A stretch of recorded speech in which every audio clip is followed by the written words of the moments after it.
Hello বন্ধুরা, আমি আবারও এসে গেছি তোমাদের জন্য একটা নতুন রেসিপি নিয়ে। তো আজকে আমি তোমাদের জন্য নিয়ে এসেছি একদম ভিন্ন স্বাদের মাটন কারির রেসিপি। তো মাটন কারি তো আমরা সবাই রান্না করি, কিন্তু সেই মাটন কারির চিরাচরিত স্বাদে যদি একটু নতুনত্ব আনা যায় তাহলে কেমন হয়? তো বন্ধুরা, এই যে দেখে নাও, এই রান্নার স্বাদে নতুনত্ব আনবে কিন্তু ঠিক এই মশলাটা।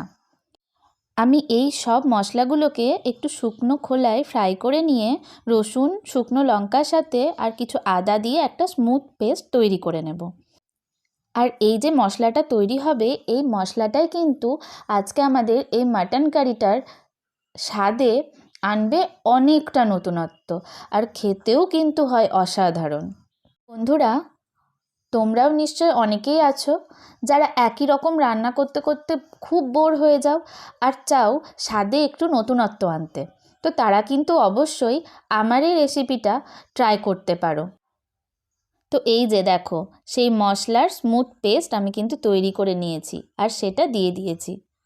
তো এখন আমি এই সব মশলাগুলোকে খুব ভালোভাবে কষিয়ে নেব। আর কথাতেই কিন্তু আছে, মশলা যত ভালোভাবে কষানো হবে তার স্বাদ হবে তত বেশি। তো দেখো, মশলাটা আমি খুব ভালোভাবে কষিয়ে নেবার পর এর মধ্যে ম্যারিনেটেড মাটনটা কিন্তু দিয়ে দিয়েছি, আর তারপরেই এর মধ্যে অ্যাড করে দিচ্ছি ভেজে রাখা আলুগুলো।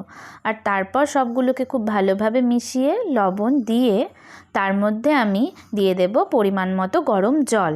আর তারপর আমি সবগুলোকে কিন্তু একটা প্রেসার কুকারের মধ্যে ট্রান্সফার করে দেব। তো এই ক্ষেত্রে বলে রাখি, আমি কিন্তু একদম লো ফ্লেমে দিয়েছি একটা সিটি, আর হাই ফ্লেমে দিয়েছি আরও 3টে সিটি। তাহলে কিন্তু মাটনটা খুব ভালো সেদ্ধ হবে। এখন রেস্টে রেখে এই যে দেখো, আমি ঢাকনাটা খুলে গরম মশলা ছড়িয়ে দিয়েছি। আর তারপরেই কিন্তু রেডি হয়ে যাবে আমাদের এই মাটন কারি রেসিপি। আর দেখো, মাটনটা কি সুন্দর সেদ্ধ হয়ে গেছে।